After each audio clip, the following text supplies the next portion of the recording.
Selamat datang di era mobil listrik.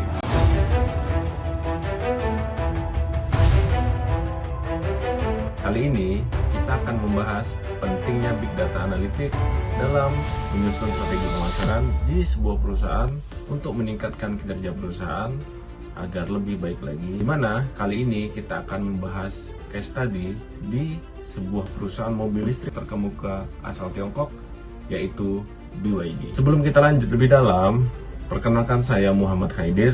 Saya mahasiswa Magister Manajemen di BINUS Business School yang saat ini sedang mempelajari tentang marketing dan digitalization strategi.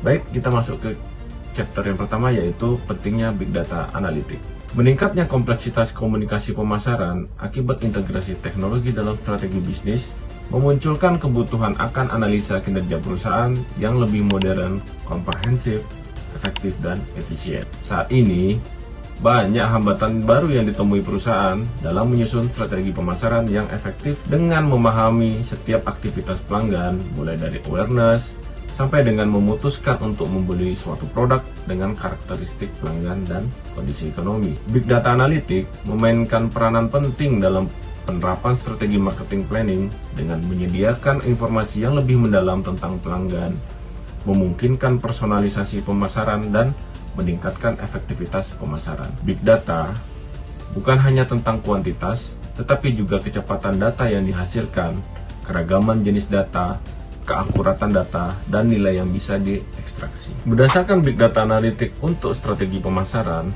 dalam jurnal Buhalis and Volcek tahun 2021 menekankan pentingnya Big Data Analytics dalam atribusi pemasaran untuk mengukur efektivitas berbagai touch point dalam customer journey di setiap pelanggan.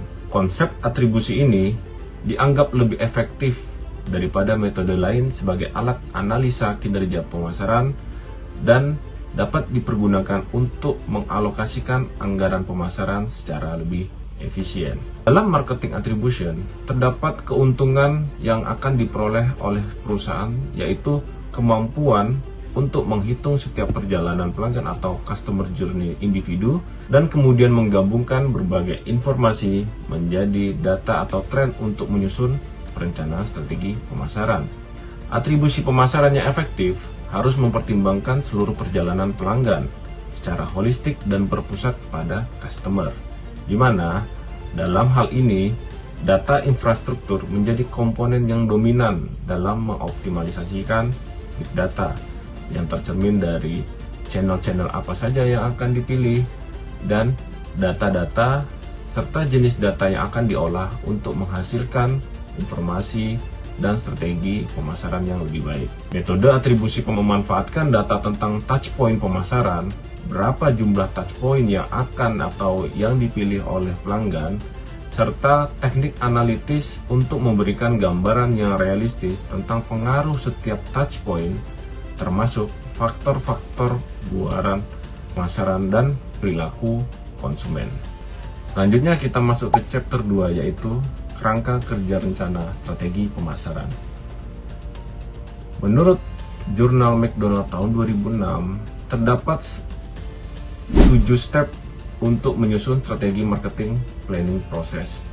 Di mana yang pertama, perusahaan harus memiliki tujuan utama dari strategi yang akan mau dilaksanakan. Yang kedua, perusahaan harus memiliki gambaran tentang kinerja keuangan yang diharapkan dari rencana pemasaran. Yang ketiga, perusahaan harus memiliki deskripsi singkat tentang pasar apa yang akan disasar oleh perusahaan.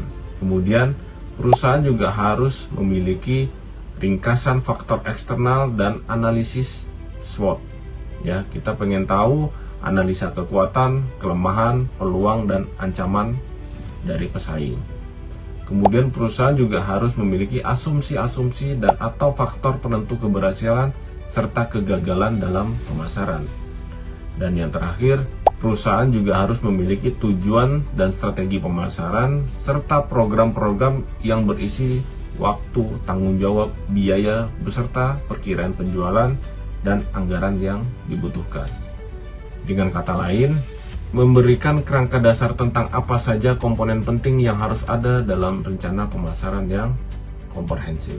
Kemudian setelah mereka melakukan test drive, maka konsumen merasa tertarik untuk melakukan pembelian, dan maka terjadilah proses pembelian yang mudah dan transparan. Kemudian ditambah lagi opsi pembiayaan yang fleksibel disertai dengan layanan asuransi yang terintegrasi dengan produk-produk lainnya.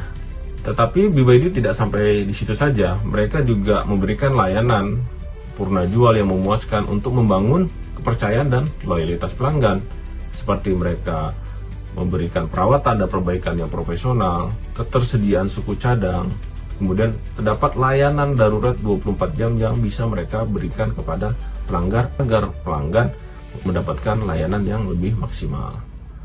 Kemudian untuk di tahap retensinya, mereka mempertahankan pelanggan yang sudah ada itu dengan memberikan ucapan selamat ulang tahun kepada pelanggan, kemudian mengundang pelanggan-pelanggan ke komunitas-komunitas pemilik mobil listrik agar mereka dapat bertukar pikiran dan membangun relationship yang lebih baik lagi untuk pelanggan-pelanggan tersebut dapat mereferensikan mobil mereka kepada klien-kliennya yang lain atau partner-partner dari pelanggan mereka sendiri. Dengan memahami dan mengelola setiap tahapan customer journey ini dengan baik, BYD dapat meningkatkan efektivitas pemasaran, membangun hubungan yang kuat dengan pelanggan, dan mencapai kesuksesan di pasar Indonesia.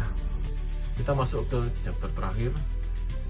Dengan mengoptimalkan big data analitik dalam strategi pemasaran, BYD berhasil meningkatkan kinerja perusahaan yang terlihat dari beberapa komponen, yaitu pendapatan BYD di tahun 2024 mencapai 107 miliar USD, mengalahkan pesaing utamanya yaitu Tesla dengan pendapatan 97 miliar USD. Kemudian, khusus di Indonesia, penjualan mobil listrik terbanyak di Indonesia pada kuartal 1 adalah BYD, sebanyak 5.718 unit, di mana tahun 2024 sendiri, dalam satu tahun mereka sudah berhasil menjual 15.000 unit, mengalahkan brand EV lainnya yang sudah duluan masuk ke Indonesia. Dengan meningkatkan penjualan BYD di Asia, khususnya di Indonesia, BYD berencana akan membangun pabrik mobil listrik pertama di Indonesia, lebih tepatnya di Subang, Jawa Barat, dengan kapasitas produksi 150.000 unit kendaraan mobil listrik per tahun, dan ditujukan untuk pasar ekspor dengan total investasi sebesar 16,3 triliun rupiah. Pada akhirnya, big data bukan sekedar angka dan statistik, tetapi kunci untuk membuka potensi bisnis, mendorong pertumbuhan, dan memenangkan persaingan di pasar yang semakin kompleks saat ini. Terima kasih sudah menonton video ini. Selamat pagi.